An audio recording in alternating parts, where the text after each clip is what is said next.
Today's episode of The Bluff is sponsored by SitRep.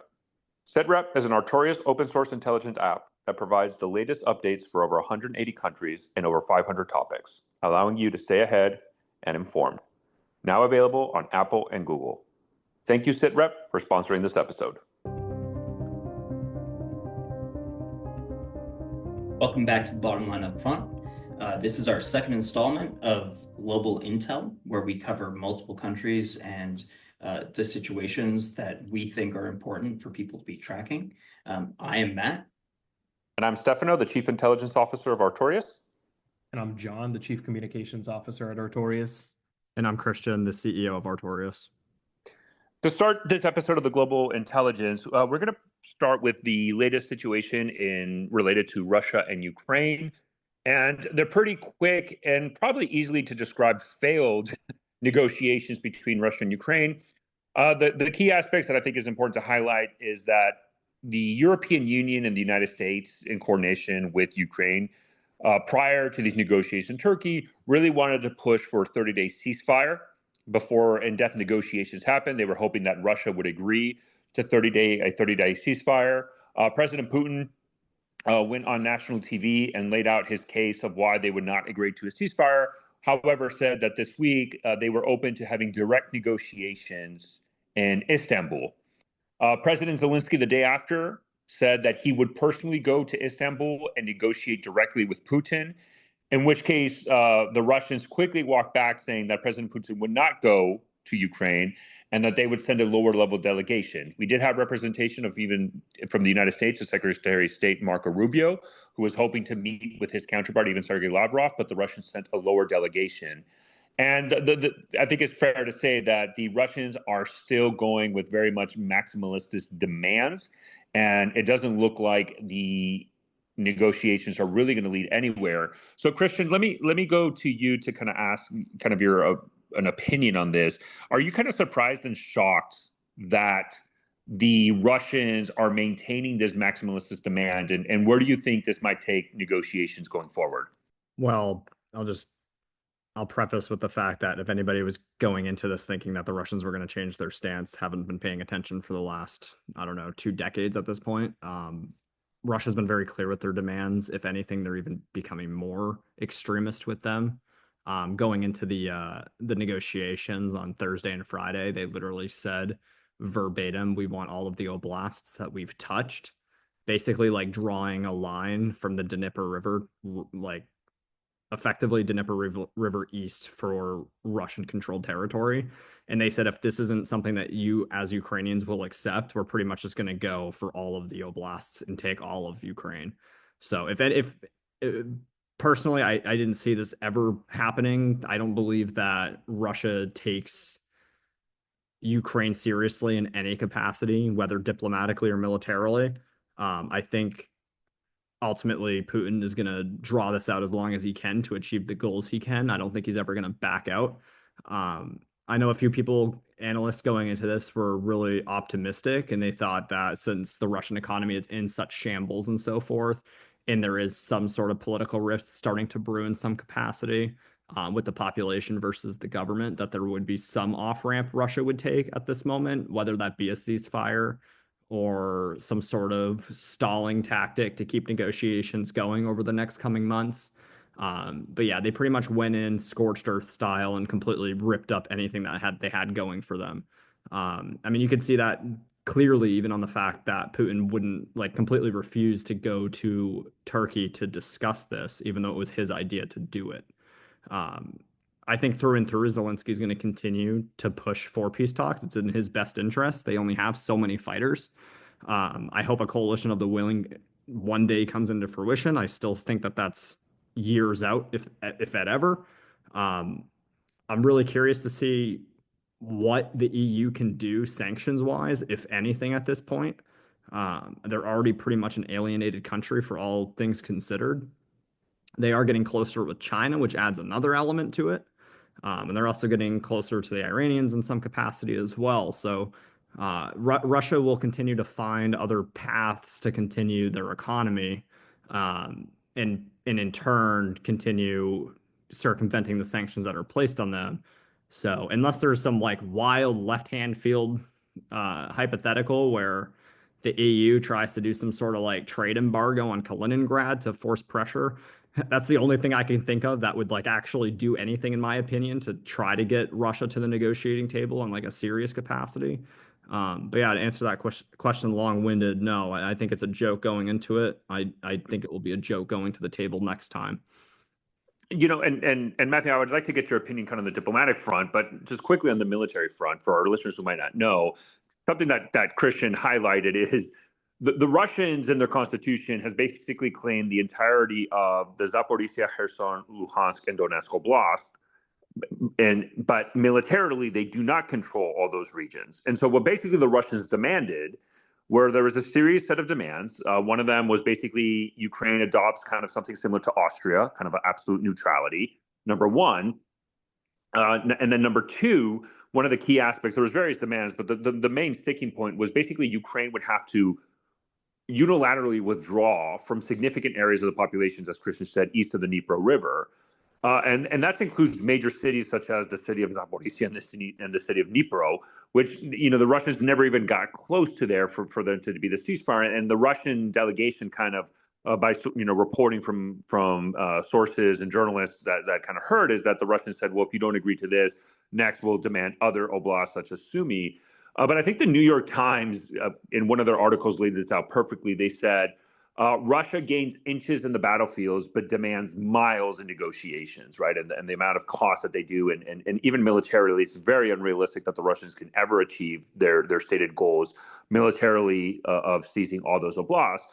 But Matthew, if I can ask you a question, one of the things that President Trump said aboard Air Force One, he was asked, you are seeing, at least in the U.S., this administration, there has been this consistent frustration growing with the Russians and, President Putin's hardline stance.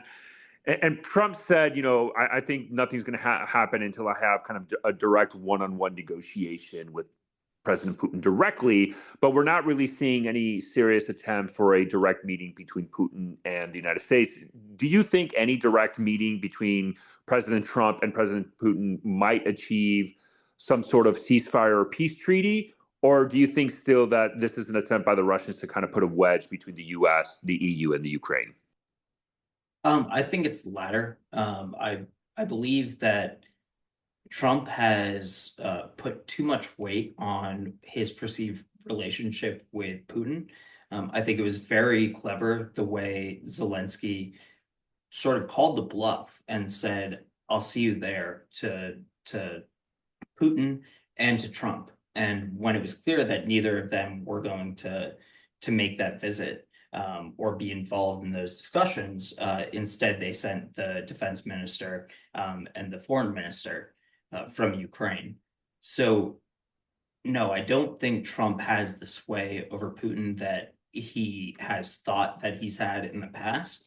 And I do think like they're a little bit annoyed with Putin's obstinance. Like he clearly has his own goals, and goals that probably are not something that are going to be achieved easily. But the fact that the Russians sent an aide, Bedinsky, really tells you how committed the Russians are to any sort of actual peace talks, and that is to say that they are not committed in any meaningful way. The only major thing that came out of those talks was the prisoner swap, and it's about like 1,000 plus inmates who were going to be involved in that exchange. And other than that, we didn't really see any meaningful progress, especially towards any sort of ceasefire or like a true peace talk or end to the conflict. John, and before we round out this conversation about Ukraine and we go to the next topic, one interesting aspect, kind of from an international diplomacy point of view, that I'm really kind of interested in is kind of the role Turkey is playing, right? I mean, Turkey is, President Putin during his speech to the nation, I believe, if memory serves me correctly, was like almost at 1 a.m. Russian time. So clearly, when President Putin spoke to the nation, it was really directed to the West, the Western audience who was still awake, and not his own internal population. But I mean, he basically said, we want these negotiations to happen directly in Turkey. And Turkey's stance is kind of mirroring still Ukraine's stance, which they agree more with a 30-day ceasefire. But do you consider that the fact that these first direct negotiations between Russia and Ukraine happened? I mean, this is the first time they've talked since, I believe, March, April 2022. The fact that they happen in Turkey, I mean, do you consider this as a win for Erdogan to kind of continue to reinforce Turkey's role, kind of this new geopolitical order, and try to reinforce Turkey's presence in the international stage? I think this is a yes and no situation, mostly on the basis that Erdogan has also, for the most part, stood by Zelensky. So, in a sense, yes, he is part of this new global order, but he's still standing pretty firmly with the West in terms of end results right now. In terms of the wider international response, we have a lot of developments in the military aid world, and I think these are going to continue to become more apparent. As we mentioned earlier, Zelensky's kind of playing his cards right compared to earlier on in the administration, where bridges almost completely burned down. Zelensky's trying to be the guy who's going for peace and everything, and if that's not going to work out, well, the West is going to be much more willing to continue to support him because he did everything he could do, and we're seeing that already. Germany has sold some of their ATACMS missiles. The United States has now committed to selling F-16s and increasing the support for the already deployed F-16s. And most recently, Italy has committed to transferring a substantial amount of APCs, which I think is absolutely necessary to continue to provide Ukraine with a mechanized armed force. And the delivery of a SAMP-T battery, and I believe Germany also has transferred some Patriot launchers and units as well. So my thing going forward is, how much more is that going to increase? Are we going to see the West kind of start pouring weapons into Ukraine en masse again? Because if so, then Zelensky's in a better place, and I just personally don't see the lines changing all that much in favor of Russia, to be completely fair. I don't think they're going to move too much in favor of Ukraine either. So, when will Russia tap out? What more can the international community do? There's a lot of things that we'll need to look at over the next few months. No, and I think that's the thing that that probably what happened in Istanbul kind of indicates that any attempts to reach a ceasefire, even a peace treaty, is probably dead. And to be frank, I think it's clear that the blame is on Russia. Their demands in Istanbul, I think, even caught the Ukrainians by surprise. One Ukrainian diplomatic source, kind of speaking in the background to journalists, mentioned that the Russians never even demanded this in previous negotiations. And I think the Russians want to continue this war for various reasons. I do believe that this is a way for and it's kind of like in this dystopian view and analysis, but mirrors kind of this 1984-esque type of government style where they need this perpetual war and this enemy to continue to fight, and even for the war economy to continue. It's almost become like this war is now a necessity for Russia and Putin directly until they achieve their maximalist objectives. And I think that's why the Russians are continuing to harden. And the longer the negotiations continue, I wouldn't be surprised if Russia expands on to areas such as Sumy, where they're now going to have claim and expand their offensives if they can. I mean, they have a lot of military setbacks and problems. But the last estimate that the Ukrainian military said is that there's about 640,000 Russian soldiers either in or near Ukraine and participating in the spring and now summer offensive. But with that being said, I think the next area of topic that we would like to discuss in this segment of Global Intelligence is the situation related to Libya. This week has seen a flurry of activity, specifically around Tripoli, and it's pretty much centered around Prime Minister Deby, who is very likely trying to consolidate power in Tripoli and remove kind of the presence of these armed militias that kind of operate outside of the scope of the GNU, the internationally recognized government in Libya. For our listeners who don't know, Libya basically is fragmented, with the two main actors being in the east with General Haftar, who historically has even had a lot of connections with Russia, with even back then with Prigozhin. Putin directly, he's tried to reach out to the United States. He's also had very much deep connections with the UAE and certain GCC countries. And then the internationally recognized government in the West, in Tripoli, which is mainly backed by Turkey and Prime Minister Erdogan. And what we saw in Tripoli is that the problem that the government is running in there is that Tripoli has various militia groups that operate and try to this confederacy, if I may say, in a loose term, of groups that try to operate under one banner. And this week, what we saw is intense clashes that it looks like it was the prime minister trying to consolidate power. On the, around 14 May, early morning Eastern Standard Time, 14 May, we got the first reports of intense clashes in Tripoli with the death of one of the key Libyan internal security agencies, the director of the Libyan internal security agency. His name is Abdel Ghani al-Kikli.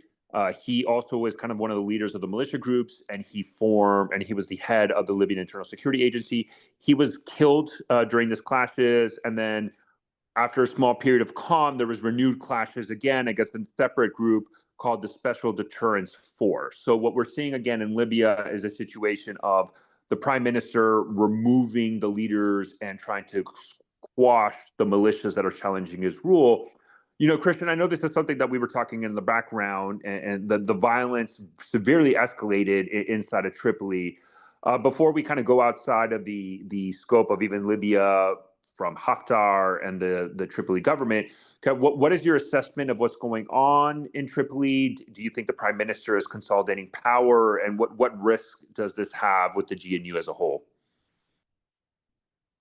That's a tough question considering I don't have much expertise in this region. However, I will note that I don't think it was brought up in your riff there, but we did have video evidence last night of the military under the prime minister shooting and killing at least 6 civilians last night protesting the consolidation of power. So I can't add too much in regards to context for this, but I can say that it is escalating clearly, and I don't think that there seems to be any sort of slowdown going into today.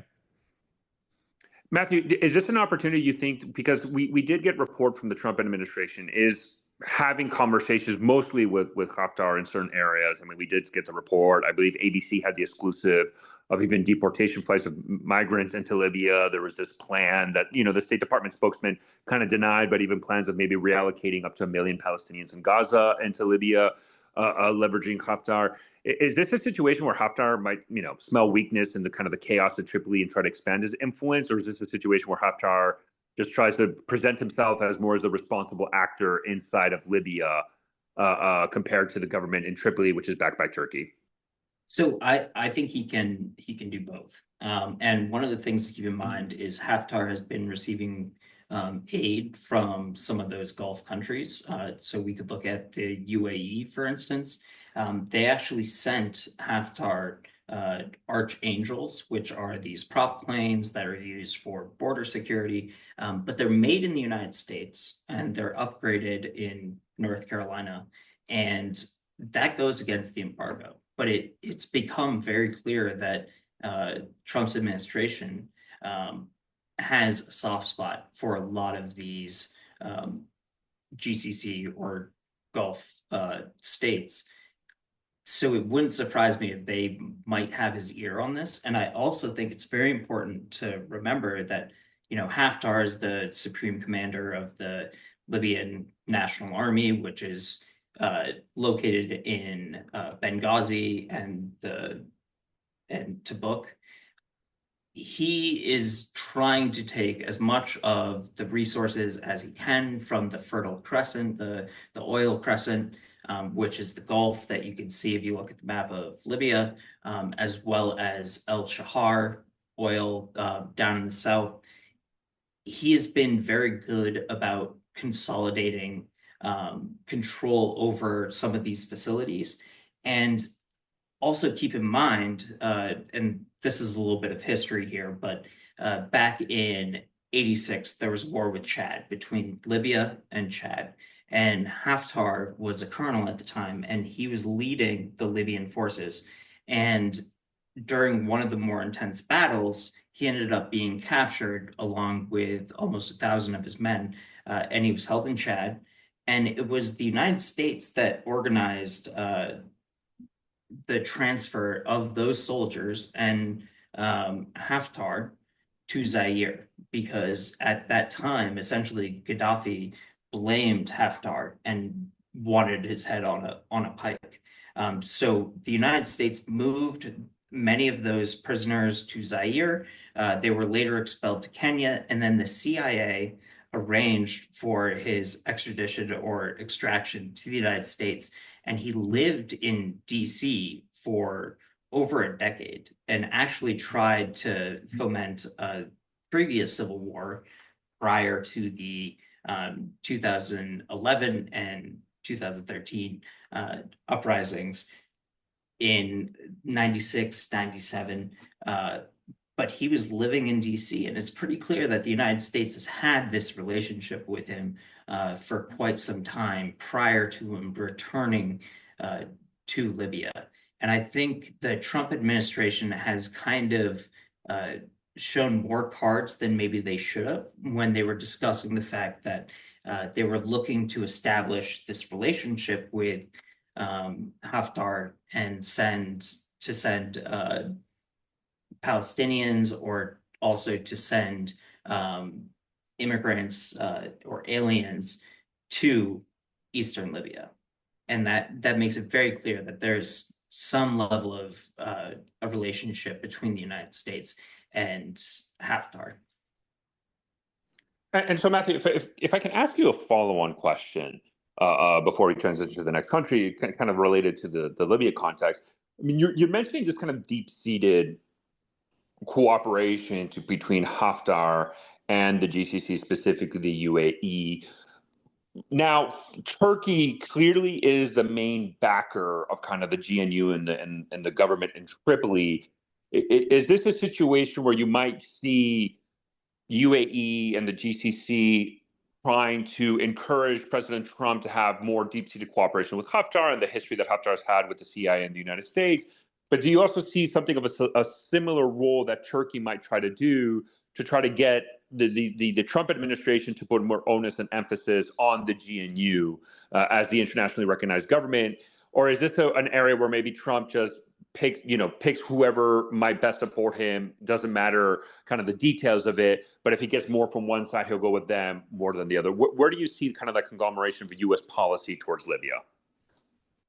I mean, that's very difficult to tell. And I think it's one of those things that could change sort of day to day. I do think Turkey, like the United States, to some extent, is playing both sides. And I think that could become very dangerous and will continue to promote the violence that we're seeing in Libya. I personally believe that Haftar is better positioned at this moment. But we'll have to keep a close eye on the situation there.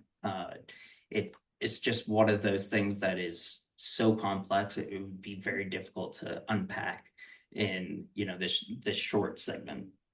No, and I think that's something that we definitely want to expand upon, because I think the prime minister in Tripoli really consolidating power and going after the militias, I think that's an indication of his understanding that these militias don't expand of his influence, but weaken it. I mean, even just looking at Western Libya and the territories that the GNU controls, these militias have always been a severe problem for the GNU and kind of undermine their influence.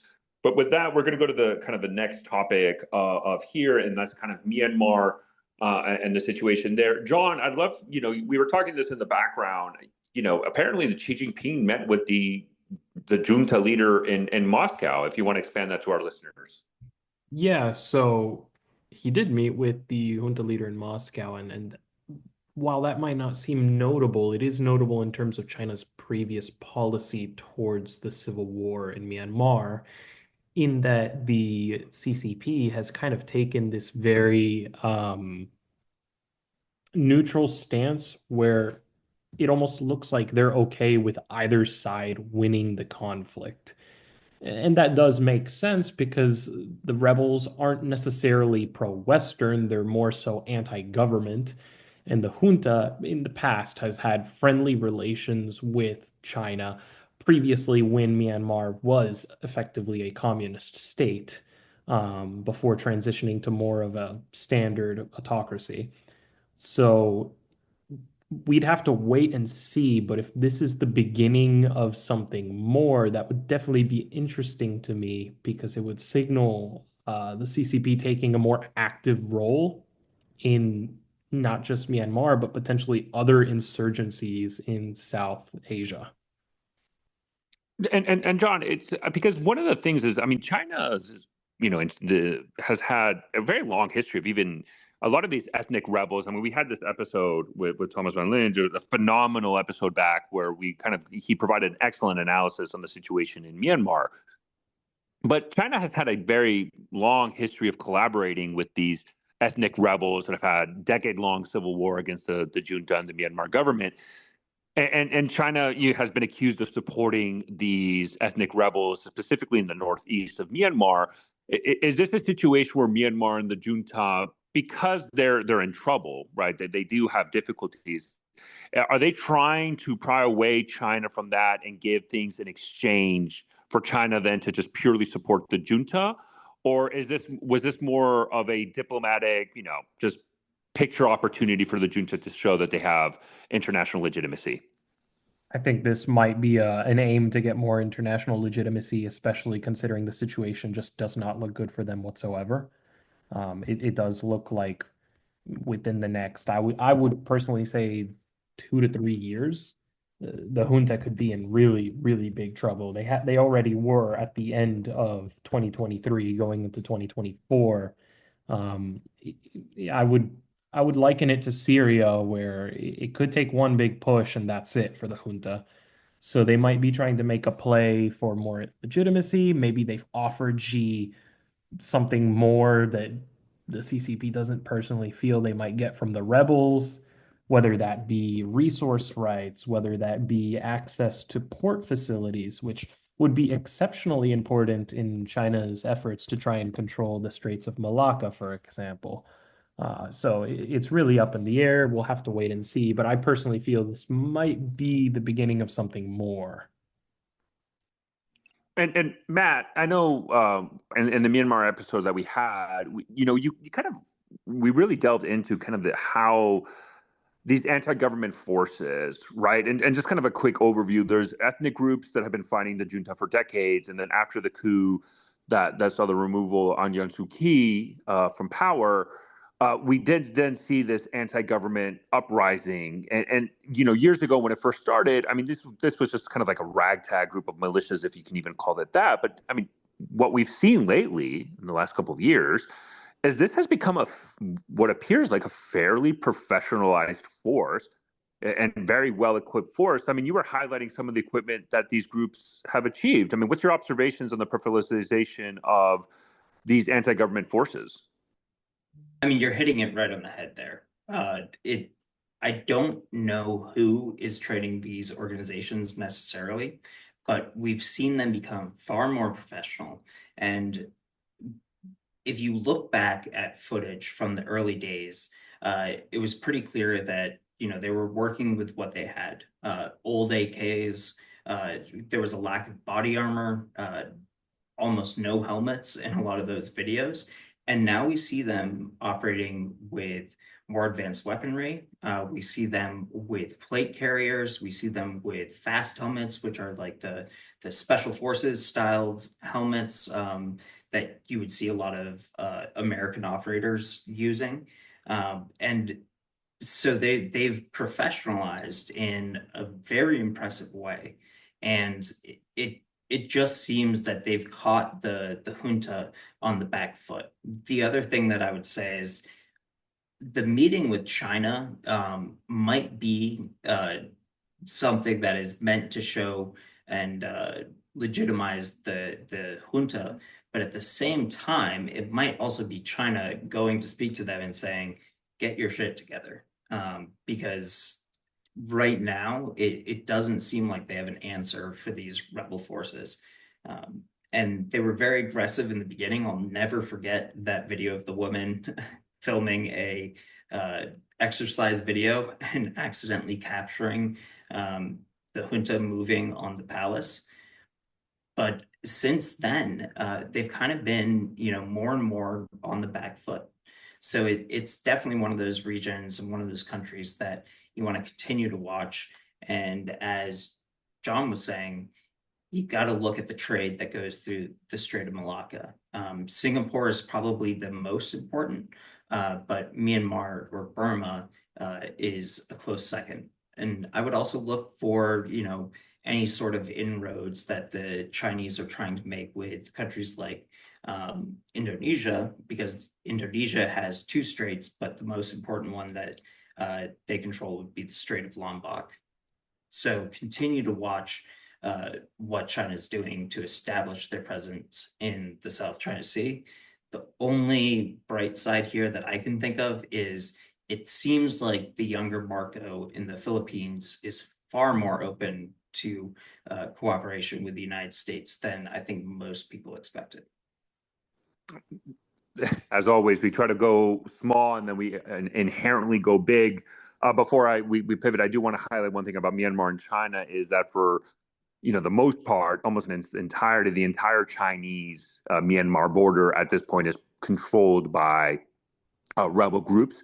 The junta does not have direct control of these borders, and so any trade that we see over land between China and Myanmar has to go through rebel-controlled territory. Specifically, these ethnic groups that they did form the Three Brotherhood Alliance, this large umbrella alliance group of the rebels and these anti-government forces and ethnic groups. But for almost in its entirety, the junta doesn't control the land border, and I think Xi can try to tell the junta, it's time to get your stuff together. You guys got to push back. But what you look at the ground, it's pretty obvious that the CCP is forced to deal with these rebel alliances simply because they're the ones that actually control the territory.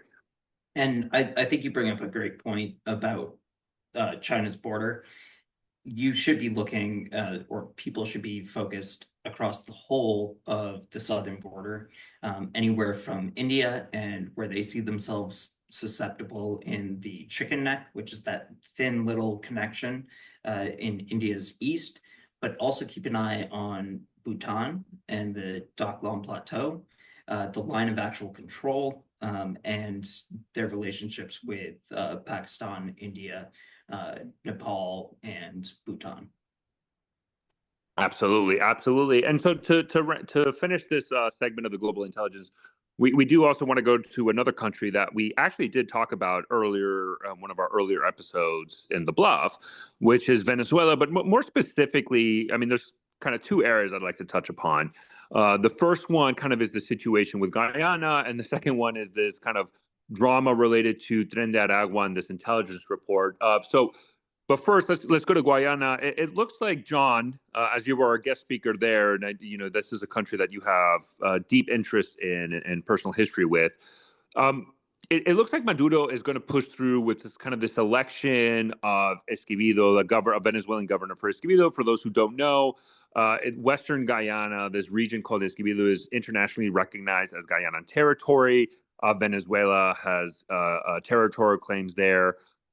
Last year, there was kind of this, for lack of a better term, sham referendum where the Venezuelan population did vote to annex Escobedo. And now it looks like we're in the next phase of this where Venezuela is going to elect a governor for this region that belongs to Guyana. And so, John, I'm going to ask you, this election of a governor, is this more this kind of internal power play that Maduro is facing with the opposition and try to shore up nationalistic rhetoric to beef up his support? Or is this a potential where we might see in one way, shape, or form a degradation of territorial integrity for Guyana? I think it's more the former. I just don't see Venezuela making moves directly on Guyana, especially after the massive show of support for not just Guyana, but also Suriname. Marco Rubio made a visit to that part of South America. It was a pretty strong show of interest in the United States becoming more involved with both of those countries, which both border each other. Sending a very clear message to Maduro, and this also ties to Marco having pretty strong opinions about Maduro. which is very strong in Florida. That's another thing we have to think about. There's a pretty big Venezuelan population there, refugees or people who have moved there, have legally transitioned into citizenship, my family being a perfect example of that. Um, I just think it's just inside politics. The opposition is, as it has been every single time it's tried to make a play on power, is kind of flat right now. And I think that's going to be the case for the next 2, 3 years until the next inevitable attempt they make. So I just think it's inside politics. I don't think this is going to result in any serious kinetic action per se. And just briefly, when we're talking about this kind of this Venezuela internal politics and this dimension that we're running into, uh, John, just quickly, do you think Maduro currently's power is pretty much consolidated even after the sham presidential election, where it was clear as day that he stole it? Do you see Maduro pretty much well established and in power, or are there risks to his rule? And just similar to Syria, that just one small push can have a domino effect where he's fleeing the country, maybe to Cuba. It would have to be a catastrophic reversal, in my opinion, for that to happen. I think after this most recent failure of the opposition, Maduro is probably in the strongest place he's ever been, just because the opposition really didn't make any attempts themselves to engage in kinetic action compared to previous years. There have been years where the protests have gotten extremely intense to the point where there was legitimate concerns that Maduro's power would be at risk. This most recent run, I don't think was as intense as, for example, when Guaido did his protest back in, I believe, 2019. So, yeah, he's probably in the strongest positions he's ever been in a long time. And while, yes, a serious situation could take place that, overnight reverses his position of power, uh, I, I, it would have to be something that no one sees coming. And I would like to highlight, kind of to something you were saying earlier, kind of the Venezuela-Guyana tensions. I mean, the United States has taken a clear interest. If one thing, I mean, one of the areas that it's always good to look at is, the U.S. Southern Commander visits to Guyana has definitely increased in the last, couple of years, and recently with this entire new tension and Maduro's kind of land grab, even though if it's just mostly rhetorical right now, not actually physical. But I mean, Venezuela has beefed up its military presence, although small, but they have beefed up their territory, their military presence along the border. And there's always that concern of, does Maduro try to do a fait accompli where he sends troops across the border, and it's, although it's not violent, they already seized it. And so, something similar to what I would say is probably Crimea 2014, where there's no shots fired, but there's already military presence there, and Venezuela seized. So I think that's something that U.S. Southern Command is definitely taking an interest. But the other part of Venezuela I think we definitely need to talk about is, and it's probably a little bit more on the political side, is this report from the National Intelligence Council, part of the Office of Director of National Intelligence. It looked like Tren de Aragua, what caused the firing of multiple members of the NIC by Tulsi Gabbard, was because of an intelligence report from the Office of Director of National Intelligence that indicates that Tren de Aragua operations in the United States and kind of violence inside the United States is not at the behest or directed by the Venezuelan and Maduro government. Clearly, I think the Trump administration took issue with that for a multitude of reasons. I will say, based on my own kind of coverage and reporting on kind of criminal gang activity in the Western Hemisphere, Tren de Aragua does have some level of coordination and connections with the Maduro regime, but they're not a direct arm of the Maduro regime. In some cases, they do operate. I mean, we do know that Maduro has used, for example, Tren de Aragua in certain cases to kind of go after dissidents and expand influence, and sometimes to leverage them for prisons. But it's not at the leg or connection, let's say, to the ELN, which for all intents and purposes, the ELN works directly for the Maduro government. So that issue with that intelligence report does look like it's what kind of caused senior members of the Office of Director of National Intelligence to be fired. Christian, if we'd like to go to you and then Matt, but I mean, Christian, I guess the question that we all have to ask ourselves is, are we in a situation where we have to be concerned with intelligence professionals, that their assessment and their analysis might mean that they have a risk of losing their job if the high level leadership of the U.S. government just simply doesn't agree with it? I think this is a fear that a lot of people in the USIC have had for not just with this administration, but administrations in the past.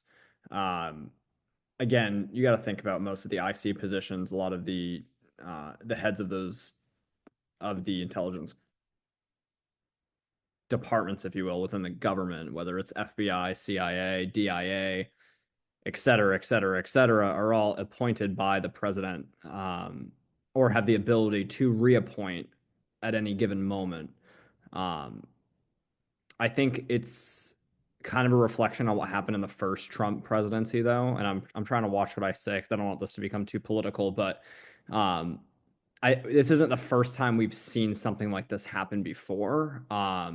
It's usually on a smaller scale, though. It's not somebody this high up. Um, I mean, if any analysts are watching this that are in any of those posts right now, which there probably are a few, I wouldn't stop doing your job, even if it's contrarian to what the administration wants to see. Reality is still reality at the end of the day, and it will continue to be said. Um, it, I think it opens up a lot of danger, especially for the entire United States national security apparatus, though, if we are like literally removing people from their posts over analysis that goes against the common belief of the people that are their boss. And I say that to any organization. That's how organizations fail, is the people at the top stop listening to the people at the bottom and the people actually doing the work because it's against their beliefs, or the ideologies that they're trying to set forth. It's incredibly dangerous. I'd love to hear Matt's opinion of this since he's a little bit um, more disconnected per se from Artorias and like our views. But yeah, I think from our perspective as Artorias as a whole, it is kind of a dangerous place to be. And Matt, before you go, but I do want to ask you this because I'd love your opinion. But I mean, I think there is a question that needs to be asked, which is, Tren de Aragua basically exploded in the Western Hemisphere because of the Maduro regime, right? I mean, it is a direct connection to the instability that the Maduro regime has inside of Venezuela and the mass migration and humanitarian crisis that Venezuela suffers. I mean, it is the greatest humanitarian crisis probably around the world that is not directly connected to a war.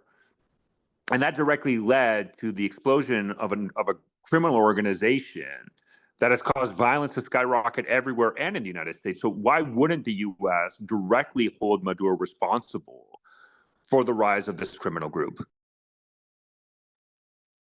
Well, you can hold them responsible, but the problem is that they're not being directed by Maduro, and that is what the intelligence had shown, and this is why those people lost their job, was because they're following the facts. And when you work within intelligence, and you're putting like your confidence intervals and trying to gather as many sources as you can to support your findings.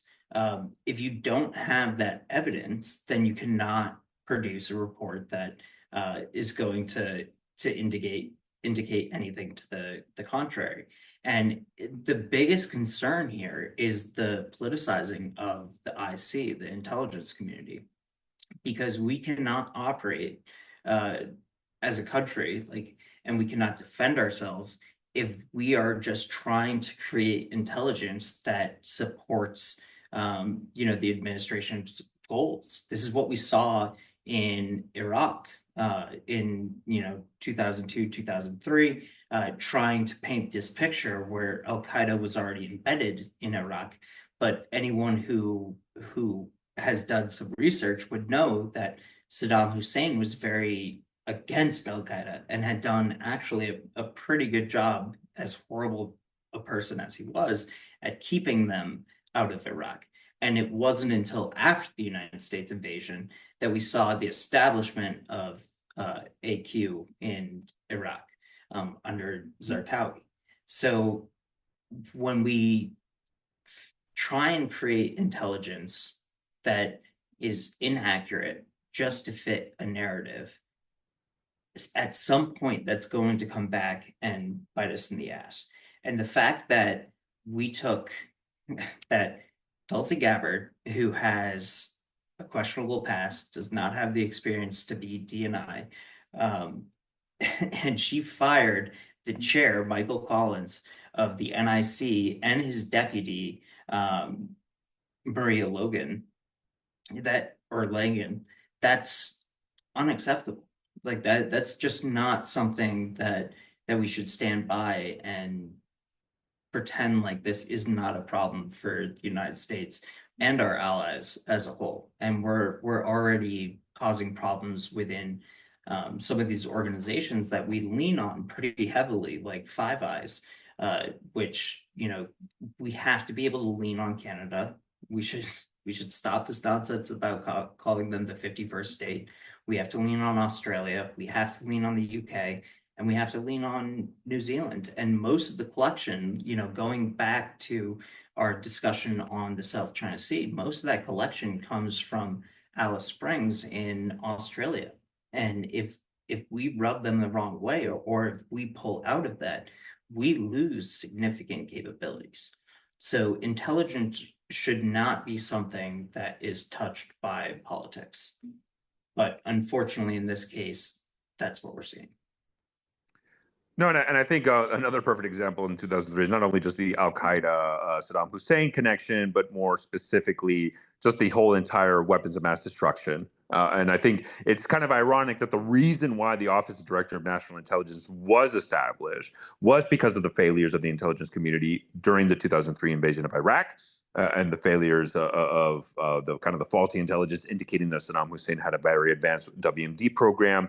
That failure is what created the Office of Director of National Intelligence to make sure that this situation doesn't happen again. As people that are embedded in intelligence, that have our own products that does intelligence as SITREP, we and Artorias as well. We take very much seriously the getting the facts as best as we can, and biases and opinions be damned. And I think that's something that we're very passionate about. But I want to thank everybody here, Matthew, Christian, John, to our listeners. Please check out SITREP. The link will be provided in the description. Please download SITREP. It is a phenomenal tool to keep you up to date on everything we do here. This latest episode of Global Intelligence was just a sneak peek of what SITREP provides, and we're very happy of this tool that's come here. And to all our listeners, thank you so much for joining this second episode of the Global Intelligence. This has been a Bluff and Artorias podcast.